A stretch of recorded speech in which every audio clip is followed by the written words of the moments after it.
कलयुग में सत्ययुग। संत रामपाल जी के सत्संग वचनों से उद्घृत। सत्ययुग उस समय को कहते हैं जिस युग में अधर्म नहीं होता, शांति होती है, पिता से पहले पुत्र की मृत्यु नहीं होती, स्त्री विधवा नहीं होती, रोग रहित शरीर होता है, सर्व मानव भक्ति करते हैं, परमात्मा से डरने वाले होते हैं क्योंकि वे आध्यात्मिक ज्ञान के सर्व कर्मों से परिचित होते हैं, मन कर्म वचन से किसी को पीड़ा नहीं देते तथा दुराचारी नहीं होते, जति सती स्त्री पुरुष होते हैं, वृक्षों की अधिकता होती है, सर्व मनुष्य वेदों के आधार से भक्ति करते हैं।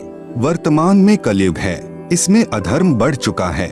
कलयुग में मानव की भक्ति के प्रति आस्था कम हो जाती है, या तो भक्ति करते ही नहीं, यदि करते हैं तो शास्त्र विधि त्याग कर मनमानी भक्ति करते हैं, जो श्रीमद् भगवत गीता अध्याय 16 श्लोक 23-24 में वर्जित हैं, जिस कारण से परमात्मा से जो लाभ वांछित होता है वह प्राप्त नहीं होता। इसलिए अधिकतर मनुष्य नास्तिक हो जाते हैं। धनी बनने के लिए रिश्वत, चोरी, डाके डालने को माध्यम बनाते हैं, परंतु यह विधि धन लाभ की न होने के कारण परमात्मा के दोषी हो जाते हैं तथा प्राकृतिक कष्टों को झेलते हैं। परमेश्वर के विधान को मानव भूल जाता है कि किस्मत से अधिक प्राप्त नहीं हो सकता। यदि अन्य अवैध विधि से धन प्राप्त कर लिया तो वह रहेगा नहीं। जैसे एक व्यक्ति अपने पुत्र को सुखी देखने के लिए अवैध विधि से धन प्राप्ति करता था, कुछ दिनों पश्चात उसके पुत्र के दोनों गुर्दे खराब हो गए। जैसे तैसे करके गुर्दे बदलवाए 3 लाख रुपए खर्च हुआ। जो धन अवैध विधि से जोड़ा था वह सर्व खर्च हो गया तथा कुछ रुपए कर्जा भी हो गया। फिर लड़के का विवाह किया। 6 महीने के पश्चात बस दुर्घटना में इकलौता पुत्र मृत्यु को प्राप्त हुआ। अब न तो पुत्र रहा और न ही अवैध विधि से अर्जित किया गया धन। शेष क्या रहा?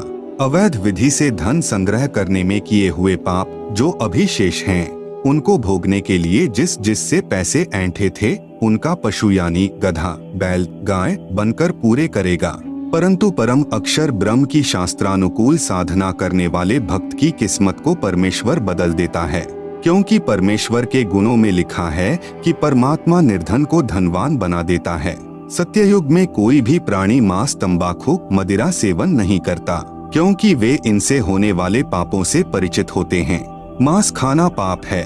एक समय एक संत अपने शिष्य के साथ कहीं जा रहा था। वहाँ पर एक मछियारा तालाब से मछलियाँ पकड़ रहा था।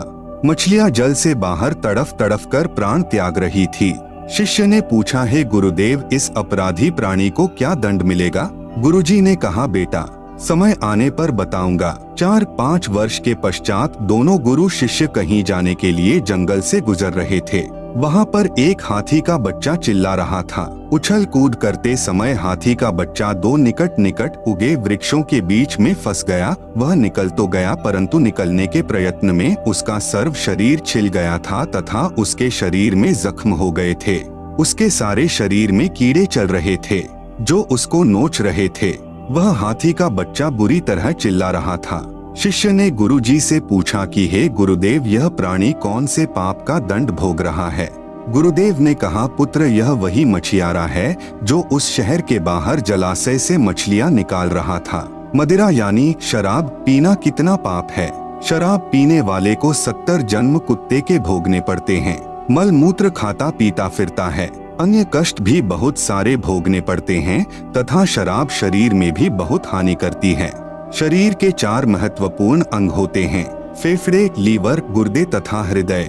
शराब इन चारों को क्षति पहुंचाती है। शराब पीकर मानव न रहकर पशु तुल्य गतिविधि करने लगता है। कीचड़ में गिर जाना, कपड़ों में मलमूत्र तथा वमन कर देना, धन हानि, मान हानि, घर में अशांति आदि मदिरा पान के कारण होते हैं। मदिरा सत्ययुग में प्रयोग नहीं होती। सत्ययुग में सर्व मानव परमात्मा के विधान से परिचित होते हैं, जिस कारण सुख का जीवन व्यतीत करते हैं। गरीब मदिरा पीवे कड़वा पानी, 70 जन्म स्वान के जानी।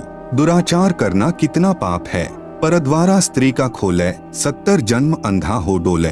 पूज्य कबीर परमेश्वर जी ने बताया है कि जो व्यक्ति किसी परस्त्री के साथ दुष्कर्म करता है तो वह 70 जन्म अंधे का जीवन भोगता है।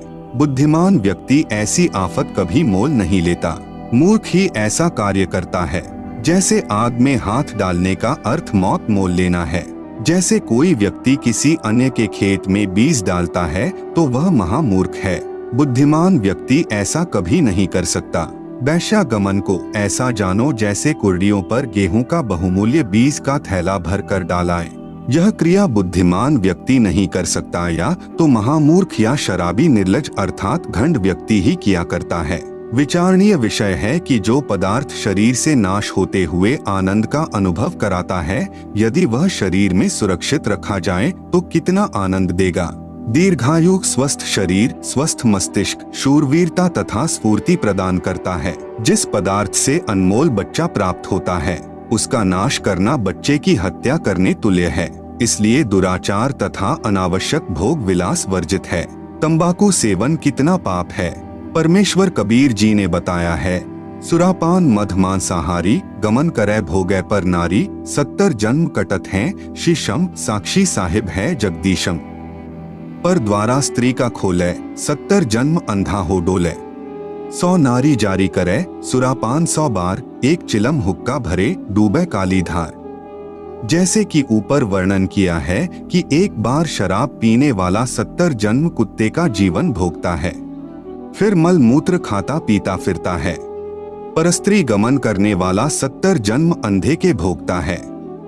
मांस खाने वाला भी महाकष्ट का भागी होता है।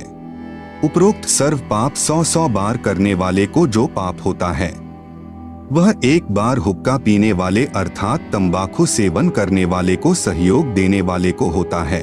तंबाकू सेवन करने वाले हुक्का, सिगरेट, बीड़ी या अन्य विधि से सेवन करने वाले तंबाकू खाने वालों को क्या पाप लगेगा? घोर पाप का भागी होगा। एक व्यक्ति जो तंबाकू सेवन करता है, जब वह हुक्का या बीड़ी सिगरेट पीकर धुआं छोड़ता है तो वह धुआं उसके छोटे छोटे बच्चों के शरीर में प्रवेश करके हानि करता है। वे बच्चे फिर शीघ्र बुराई को ग्रहण करते हैं तथा उनका स्वास्थ्य भी बिगड़ जाता है।